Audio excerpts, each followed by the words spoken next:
Hello जय मसी अनि good afternoon. तपाईँहरूको माझमा आज छोटो एउटा जानकारी साथै भनौँ न सबैलाई काम लाग्ने छोटो भिडियो छ यो। विशेष आज के हो भन्दाखेरि गाडीकै विषयमा कुरा गरौँ।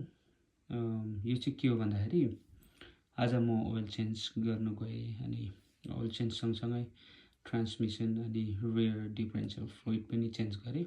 3टा काम भयो। अनि के हो भन्दाखेरि यहाँनिर जसरी कि मैले वर्क अर्डरहरू चाहिँ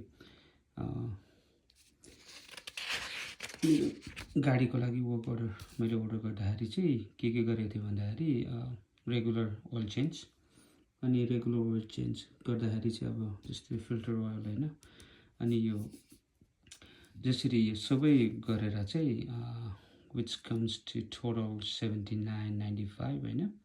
अनि यसमा फिल्टर पनि आउँछ अनि उनीहरूले सबै त्यो सर्भिस चार्जहरू पनि गरेको हुन्छ। अनि नम्बर 2मा मैले के अर्डर गरेको थिएँ भन्दाखेरि ट्रान्समिसन सर्भिस जस्तै ट्रान्समिसन फ्लस गरेर चाहिँ पुरै रिप्लेस गरेको छु नयाँ transmission fluid which is every मेरो गाडीको लागि चाहिँ which is every 30,000 2020 CRB touring all wheel drive भएको कारणले गर्दाखेरि चाहिँ यहाँनिर CRB अनि त्यही कारणले गर्दाखेरि चाहिँ अनि त्यसको टोटल कति भयो भन्दाखेरि 159.58 अनि यहाँनिर सर्भिस चार्ज। सो अनि अर्को चाहिँ मैले अर्डर गरेको चाहिँ रियर डिफरेन्शियल चेन्ज फ्लुइडको लागि। रियर डिफरेन्शियल भने चाहिँ अल व्हिल ड्राइभमा चाहिँ सबैले नै गर्नुपर्छ अनि which is every I think 15,000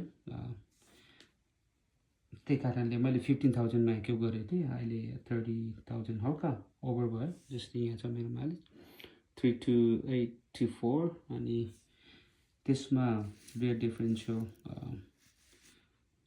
fluid change गर्दाखेरि फ्लस गरेर चेन्ज गर्दाखेरि चाहिँ 149.95 विच इज अलमोस्ट $150 अनि सब टोटल चाहिँ कति भयो भन्दाखेरि यसको जम्मा जम्मी गरेर यहाँ 441.11 अनि यो चाहिँ सबै गरेर 3टा ओइल चेन्ज अनि साथै अनि ट्रान्समिसन फ्लुइड साथै रियर डिफरेन्शियल फ्लुइडको लागि हो यो चाहिँ 441 अनि यहाँनिर मेरो कति छ भन्दाखेरि 441.11 अनि किनभने अब किन यति महँगो हुँदैछ भन्दाखेरि चाहिँ पहिलाको भन्दा अलिकति अहिले सर्भिस चार्जहरू पनि अलिक बढेको छ साथै अब आइटम्सहरू पार्ट्सहरू पनि बढेको हुनाले साथै अब यो चाहिँ किन जरुरत थियो र भन्ने पनि हुन्छ होला। तर कतिपय हामी कस्तो हुन्छु भन्दाखेरि स्केप्टिकल हुन्छु नि जसले गाडी कुदिँदा रहेको छ होइन अनि किन फेरिराख्नु र गाडी कुदिरहेछ अब पछाडि अलिकति चाहियो भन्ने चाहिँ गर्ने हो भने। तर रिकमेन्डेड जसरी हामीलाई स्टोरमा हामी एउटा लेजिट स्टोरमा लान्छु नि हामी जसरी कि यो होन्डा भयो म होन्डामै लान्छु। तर कतिपय मानिसहरूले यसरी पनि गरेको देखेको छु पैसा बचाउनको लागि। आफ्नो प्रेफरेन्समा पर्छ होइन। तर म चाहिँ के भन्छु भन्दाखेरि it's not always what you prepare तर कस्तो भन्दाखेरि चाहिँ रिकमेन्डेड कुरोहरू गर्नुपर्छ। जस्तै कि अब सर्भिस ओइल चेन्ज गर्नु जाँदाखेरि एभ्री तपाईँ सर्भिस जानुहुन्छ एभ्री 5,000 अथवा एभ्री 3,000 माइल्समा तपाईँ सर्भिस गर्नु जानुहुन्छ भनेदेखिलाई चाहिँ इन्सपेक्सन गरिदिन्छ होइन। भिजुअल इन्सपेक्सन गरिदिन्छ। ब्रेक भयो ब्याट्री भयो तपाईँको टायर भयो वेयर एन्ड टियर चेक गरिदिन्छ अनि ओभरअल तपाईँको गाडीको कन्डिसनहरू चेक गरिदिन्छ। त्यसको लागि चाहिँ हामीले चाहिँ जसरी कि एउटा स्टोरमै लगेको चाहिँ राम्रो छ। धेरै ठाउँ जसरी सस्तोमा गरिदिने फिल्टर चेन्ज गरिदियो तेल नयाँ लगाइदियो होइन अनि त्यो गर्दा पनि हुन्छ। तर कस्तो हुन्छ भन्दाखेरि तपाईँको गाडीको कन्डिसन टोटल तपाईँलाई थाहा हुँदैन। ब्रेक कस्तो हुँदैछ रोडर कस्तो हुँदैछ इन्जिनको हालत कस्तो छ ट्रान्समिसन फ्लुइडहरू कस्तो छ रियर डिफरेन्शियल कस्तो छ ब्याट्री कस्तो छ अनि तपाईँको गाडीको अरू सिस्टमहरू कुन चाहिँ खराबी हुँदैछ कुन चाहिँ इमिडिएट एटेन्सन निडेड हो कि होइन त्यो कुरोहरू तपाईँलाई कतिपय थाहा हुँदैन।